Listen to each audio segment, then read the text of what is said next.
마가복음 42번째 시간 9장입니다. 9장 30절에서 37절까지 말씀 한 목소리로 우리가 함께 합독합니다. 시작. 그곳을 떠나 갈릴리 가운데로 지날새 예수께서 아무에게서도 알리고자 아니하시니 이는 제자들을 가르치시며 또 인자가 사람들의 손에 넘겨져 죽임을 당하고 죽은 지 3일 만에 살아나리라는 것을 말씀하셨기 때문이더라. 그러나 제자들은 이 말씀을 깨닫지 못하고 묻기도 두려워하더라. 가버나움에 이르러 집에 계실 제자들에게 물으시되 너희가 길에서 서로 토론하는 것이 무엇이냐 하시되 그들이 잠잠하니 이는 길에서 서로 누가 크냐 하고 쟁론하였음이라. 예수께서 앉으사 12 제자를 불러서 이르시되 누구든지 첫째가 되고자 하면 무사람의 끝이 되며 무사람을 숨기는 자가 되어야 하리라 하시고 어린아이 하나를 데려다가 그들 가운데 세우시고 안으시며 제자들에게 이르시되 누구든지 내 이름으로 이런 어린아이 하나를 영접하면 곧 나를 영접하며 누구든지 나를 영접하면 나를 영접함이 아니요 나를 보내신 이를 영접함이니라. 아멘. 아주 유명한 말씀이죠. 섬기는 자가 오히려 하늘나라는 크다라는 것을 주님이 가르쳐주고 있습니다. 일생 5남매를 키우면서 열심히 일한 어느 분이 이제 나이도 은퇴를 하고 나이가 들어갈수록 몸이 약해져서 병원에 갔더니만 의사 선생님이 시한부 인생을 판결을 하는 거예요. 얼마 살지 못할 거다. 몇 달 남은 인생 그냥 생을 잘 마무리하시고 즐겁게 사시라고 그런 말씀을 들을 때 정말 가슴이 무너지는 것 같았습니다. 일생 그냥 자녀 키우고 양육하느라고 정신없이 달려오다가 이제 은퇴해서 좀 여유롭게 살만한데 이런 시한부 인생을 선고를 받은 것입니다. 마침 며칠 후가 명절이고 해서 그 5남매 자녀들이 다 한자리에 모였습니다. 아버지가 근엄한 모습으로 자녀들에게 입을 열립니다. 내가 병원에 갔더니만 여차여차해서 내 날이 며칠 안 된다는구나. 젊은 날에는 직장생활 하나 바빠서 내가 너희들과 많은 시간을 함께 해주지 못해서 미안하고 정말 부족한 애비를 만나서 많은 도움을 너희들이 주지 못해서 참 미안하구나. 눈물을 걸썩이면서 이렇게 이야기를 하는데 그 중에 장남이 선뜻 하는 말이 그럼 아버지 유산은 어떻게 하실 겁니까? 제가 장남이니까 그 절반은 저에게 주십시오.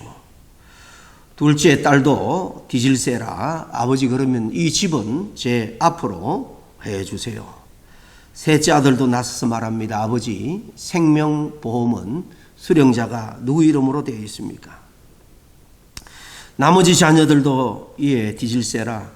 아버지에게 달려들듯이 유산 이야기를 하는 겁니다. 조금 후 자녀들은 서로 자신이 더 많은 유산을 물려받겠다라고 서로 욕설하고 고성을 지르며 다투기까지 합니다. 죽음을 앞둔 이 아버지의 심정이 어땠을까? 지금 내가 다른 이야기하고 있는 것도 아니고 얼마 후면 이 아비가 죽는단다. 너희들 떠난단다. 이 죽음에 대해서 이야기를 하는데 이 자식놈들은 하나같이 아버지 죽고 나면 내가 어떤 상속을 통해서 어떤 혜택을 받을까? 돈 문제에만, 유산 문제에만 정신이 팔려 있는 것입니다. 이 아버지가 이런 모습을, 자식들의 이런 모습을 볼 때에 심정에 떠오르는 감정들은 아마 미묘할 겁니다. 복잡했을 겁니다. 어느 한 단어로 표현할 수 없을 정도였을 것입니다. 참 씁쓸하기도 하고 자식들에 대한 서운함, 그 외로움 뛰어넘어서 자식들에 대한 배신감 이런 생각들이 정말 자기의 가슴을 먹먹하게 했을 줄로 압니다. 오늘 읽은 본문의 말씀이 바로 이런 이야기가 아닌가 생각을 합니다. 예수님께서 가지신 감정이 바로 이렇다라는 것입니다. 지난날 주님은 앞에 8장에 보면 처음으로 이제 마지막 십자가의 고난을 통해서 죽고 부활하게 될 것이다 말씀하시고, 오늘도 이제 이 9장에 와서도 31절에 보면은 두 번째로 또 자신이 이렇게 순환을 당하고 죽게 될 것이다, 그리고 부활하게 될 것이다 라고 두 번째로 예고를 해 주셨습니다.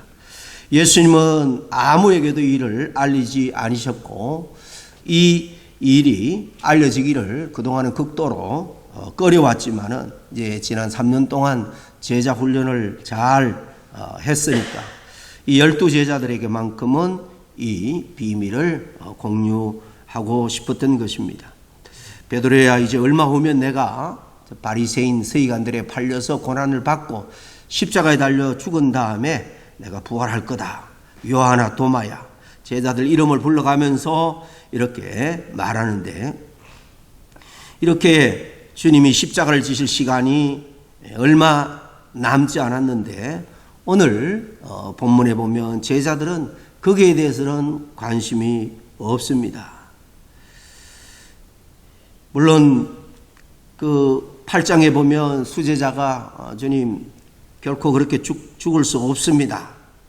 오히려 예수님을 향해서 호통치면서 말을 했죠. 그러자 예수님은 사단아, 내 뒤로 물러가라, 그렇게 호되게 책망했습니다. 그러니 제자들은 이 두 번째 말씀하실 때 일에 대해서 선뜻 또 나서서 물어보지를 못한 것 같습니다. 12명의 제자들은 예수님의 특별한 능력을 그동안 함께 체험을 했고, 하나님의 아들만이 할 수 있는 그런 능력들을 보면서 메시아구나 깨달았습니다. 그런데 제자들이 생각하는 이 메시아의 모습은 사실 많이 달랐죠. 제자들은 그야말로 혜성같이 영웅처럼 나타나서 지금 압제하고 있는 로마 제국을 몰아내고 신적인 능력과 힘으로 그들을 제압해서 자기 민족 이스라엘을 세상 가운데 높여 초강대국으로 우뚝 서게 해줄 것으로 그렇게 기대를 했습니다. 그리고 그 새로운 나라에서 예수님이 왕이 되고 이제 자기 자신들은 국무총리, 장관, 중책을 맡아서 이제 건국의 공로자가 되어서 자손 대대로 복되고 풍성한 그런 삶을 살게 될 거다, 이런 헛된 꿈을 꾸면서 예수님을 따라오다 보니까 자신의 이런 헛된 꿈, 욕망을 채워줄 메시아로 바라보고 있었는데, 예수님이 자꾸 죽는다, 곧 떠난다 라고 말하니까 실망이 이만저만이 아니었습니다. 예수님이 결코 그런 세상의 권세를 가지고 이스라엘을 가장 힘있는 강대국으로 만들 정치적인 그런 메시아로 이 땅에 오지 않았습니다. 그런 생각도 전혀 없었습니다. 이것을 깨닫자 배신감을 느낀 가룟 유다는 예수님을 제사장들에게 은 30에 팔기까지 했죠. 그렇지만 사실 12제자들도 처음에는 예수님의 이 메시아됨을 세상적인 세속적인 그 영광을 차지할 그런 강력한 정치적인 힘이 있는 메시아로 오해를 하고 있었습니다. 그 결과 이들은 예수님 몰래 서로 그동안의 농공행상을 따지기 시작했습니다. 나는 예수님의 오른팔이니까 내가 예수님 다음 왕이 되면 국무총리 자리는 내가 올라가야 돼. 아니야, 내가 제일 먼저 예수님에게 제자로 부름을 받았기 때문에 그 자리는 내 몫이야. 이런 식으로 제자들은 서로 누가 더 높은 자리를 차지하는 것이 맞는가 라면서 말싸움을 하기 시작을 했던 겁니다. 이게 단순한 말장난이 아니었습니다. 이들은 실제로 예수님께서 정말 로마의 황제, 이집트의 바로, 그리고 바벨론의 재앙을 뛰어넘는 또 다른 정치적인 그런 강력한 왕이 될 것이라 믿어 의심치 않았죠. 그래서 메시아 왕국에서 한 자리 차지하고 출세해 보려는 그런 욕구를 가지고 주님을 쫓았던 겁니다. 그리고 또 서로 자리를 놓고 다투기까지 한 거예요. 제자들의 이런 논쟁은 최후의 만찬을 먹은 다음까지도 사실 계속되고 있는 것을 보게 됩니다. 그러니 제자들은 예수님의 마음을 몰라도 정말 한참 모르는 거죠. 이런 제자들 보고 계신 예수님의 마음 얼마나 답답했을까. 지난 3년 공생애 동안 제자 훈련한 것에서 그 어떤 일보다 더 많은 시간과 노력을 기울였는데 제자들을 향한 실망감이 이만저만이 아니었을 거예요. 지금 자신의 죽음에 대해서 이야기를 하는데 제자들은 거기에 대해서 신경도 쓰고 있지 않는 겁니다. 오직 자기 밥그릇만 챙기고 있는 것입니다. 그리고 누구 밥그릇이 더 큰가 서로 진심을 다해서 다투고 싸우고 있으니 십자가를 앞에 두고 있는 예수님께서 보실 때에는 정말 제자들의 모습이 안타까움을 넘어서 한심하기까지 했을 것으로 여겨집니다. 그러나 이 어리석은 12 제자들의 모습은 바로 그들만의 모습이 아니고 바로 저와 여러분들 누구보다도 높아지려고 하는 욕망으로 가득한 오늘 우리 현대 그리스도인들의 모습과도 사실 일치한다라고 말할 수밖에 없습니다. 교회 안에서 이번에 누가 장로로 뽑히고 누가 요직에 그 장자를 얻고 뭐 교회뿐만 아니죠. 목회자들도 세미나에 가보면 저 목사님은 뭐 교세가 얼마 된다더라. 이번에 새 성전을 어떻게 지었다든가. 목사든 교회 성도들은 오늘날 서로 어떤 정말 주님이 기뻐하는 그런 신앙생활 목회보다는 서로 의식하면서 경쟁하고 더 크고 더 높은 자리에 올라가기 위해서 정말 욕망으로 가득해 있는 그런 모습을 우리가 볼 수 있습니다. 그러나 이처럼 높아지려 하는 우리 안에 이 죄악된 본성을 깨트리지 않고는 그 누구도 예수님의 사실 참 제자가 될 수가 없는 겁니다. 예수님을 본받기 위해서 우리 안에 높아지려 하는 마음을 먼저 사실 깨트려야 한다는 사실이에요. 예수님은 제자들을 한 자리에 불러 모았습니다. 그리고 조금 전까지 누가 크냐 뜨겁지만 동시에 흠한 토론을 벌였던 이 어리석은 제자들에게 주님이 천국의 지혜를 가르칩니다. 그게 35절 말씀이죠. 예수께서 앉으사 12 제자를 불러서 이러시되 아무든지 첫째가 되고자 하면 무사람의 끝이 되며 무사람을 섬기는 자가 되어야 하리라 하시고, 예수님께서 세우시는 하나님의 나라, 이 하나님의 나라의 원리는 세상 나라의 원리와는 완전히 다르다는 것입니다. 세상 나라는 어떻습니까? 남을 밟고라도 내가 더 높은 자리에 올라가야 됩니다. 남이 나를 조금 이렇게 멸시하는 것처럼 그 분노를 참지를 못합니다.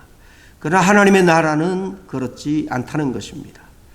다른 사람을 위해서 첫째가 되려고 그렇게 애쓰는 사람은 오히려 더 낮아지라고 말씀하고 있습니다. 첫째가 되려고 발부둥 치면 천국에서는 낮아질 수밖에 없다는 거예요. 하나님 나라에서는 높아지는 그 교만한 자는 결국 심판과 비격을 당할 수밖에 없다는 것입니다. 하나님 나라에서 첫째가 되고자 하는 사람은 세상의 원리와 다르게 자기 자신을 낮추고 다른 이들을 섬기는 삶을 살아야 된다는 것입니다.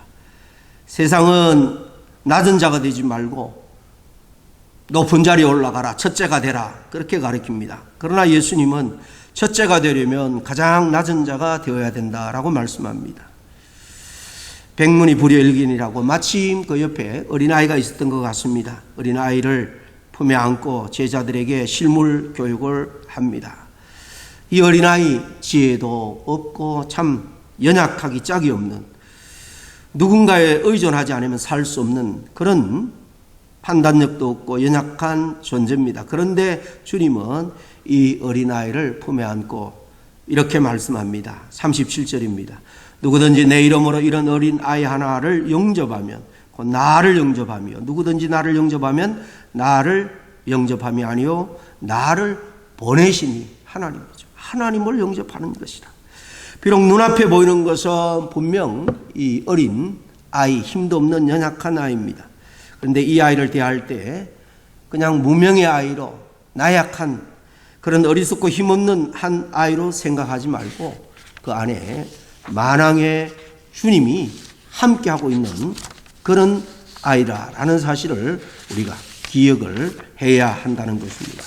그럴 때 주님이 기뻐하시고 그러면은 그 아이를 통해서 결국 하나님을 영접하고 대접하는 것이 되기 때문에 하나님은 바로 우리의 그리스도인 제자의 삶, 천국인의 삶은 정말 나약하고 볼품없는 연약한 그런 사람을 도와줌으로 해서 하나님을 우리가 영접하고 섬기게 되는 것이다. 어린아이 하나도 그냥 쉽게 볼 것이 아니라 하나님의 형상대로 지음을 받은 또 하나님이 이 땅에 보낸 하나님의 사자처럼 그렇게 섬기라는 것입니다. 이 어린아이처럼 우리가 작은 자를 주님께 대하듯 하면은 주님께서는 반드시 우리를 높여 주신다는 거예요. 여기서 당시 어린아이는 천대받는 존재입니다. 인구를 계산할 때에 어린아이들은 그 계수에 포함되지도 않았습니다. 그런 낮고 연약한 존재, 그를 예수님의 이름으로 섬기는 것이 곧 예수님 그분을 섬기는 것이고 하나님을 섬기는 것이다 라는 사실을 우리가 꼭 기억을 해야 됩니다. 세상은 부와 권력 있는 사람, 유명한 사람, 유식한 사람, 그런 사람과 친하게 지내고 가까이 하려고 합니다. 왜냐? 그런 사람에게 가까이 함으로 그런 사람을 섬김으로 무슨 유익이 올 거라고 생각하는 거죠. 그러나 그리스도의 삶의 방식은 다릅니다. 상대방이 나에게 아무런 보답을 줄 수 없는 그런 상태에 있는 오히려 나약하고 연약한 그런 사람을 우리가 정말 가까이 하고 도울 때에 우리가 그런 사람을 도운 것을 인해서 어떤 보상도 보답도 없기 때문에 하나님으로부터 보답과 보상을 받을 수가 있는 것입니다. 저들의 삶의 힘과 위로가 우리가 되어 주어야 마땅합니다. 이것이 우리 제자의 삶의 모습입니다. 예수님은 우리를 향해서 너희는 세상에 빛나는 다이아몬드다 그렇게 말하지 않았습니다. 우리를 향해서 너희는 세상의 빛이다, 소금이다 그렇게 말했죠. 이 소금이라는 것은 당시에 음식물을 오래 보관하기 위해서 그 염장 생선을 소금을 쳐서 오래 보관하기 위해서 부패를 막기 위한 거죠. 냄새나고 썩어지는 곳에 소금으로 그것을 넣어주고 식물을 보관하는 겁니다. 빛도 마찬가지입니다. 어두운 곳을 비추는 곳입니다. 우리가 빛과 소금이라는 것은 정말 냄새나는 곳, 어두운 곳에 저와 여러분이 주님께서 필요하다라는 것을 말씀하고 있는 겁니다.